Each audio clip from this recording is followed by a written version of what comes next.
Assalamu alaikum warahmatullahi wabarakatuh. Bandiraɓe mi hofni meɗen on khairuji ɗuɗɗi sirri wake sami mi hollo en nder WhatsApp inchallah keña on nga yetti amin kam woɓɓe feere nga yetti ɗumen faɓɓi amma min keña on nga yetti am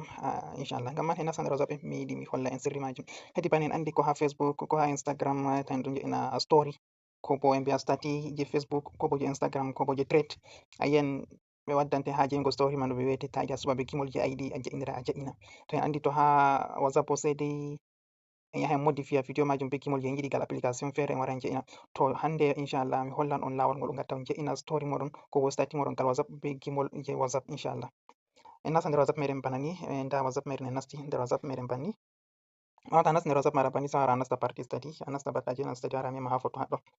ha je'ina stati en memi nda dow fotowol ɗo en suɓa fotowol gotol je en mari haje en je'ina stati nda ba fotowol ngol ɗo ha en je'ina to a yiyan ha dow ha to a laran alama bana music bana gimol ni to woɓɓe feere ɓe ndarata ɗo majum wala ha maɓɓe to a lari ɗo man wala ha maɗa nastu Play Store ha a waɗa mise à jour WhatsApp maɗa ɓawo to a waɗi mise à jour WhatsApp maɗa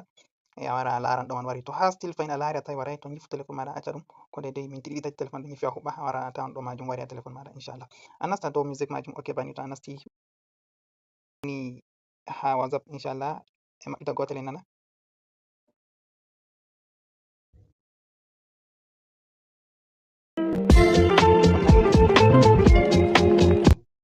on nani gimol joɓɓe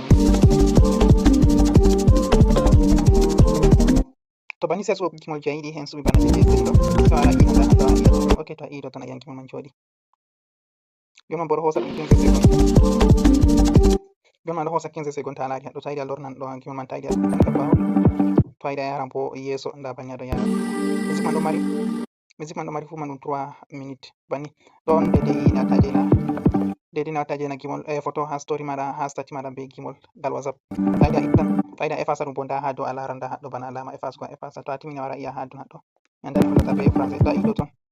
a yiyan ɗum joɗi timmi sai a wara a ina haɗɗon nes ngam je'ingo stati maɗa e min kam ɗo man ɗum fottani sosai sai a wara a nasta Play Store to a yiɗi a waɗa mise à jour WhatsApp maɗa a nasta a winda WhatsApp a waɗa recherche WhatsApp a yahan nda WhatsApp majum a tawan ɗo waɗi mise à jour to a waɗi mise à jour a waɗa to a waɗi mise à jour ni c'est bon a yaha a waɗa ɗo majum be ko hoyi ha téléphone maɗa nda mi bo sappi am ɗiɗi fu wala je emi mise à jour ngam neɓai ɗo waɗi mise à jour majum keña ɗon tan inchallah ta yejjite abonné ha chaine amin je Fasaha TV ɓawa to on abonné on ɓiɗana video ɗo ɗum like nden on partage video on yahugo yeeso woɓɓe feere keɓa nafitoro be majum inchallah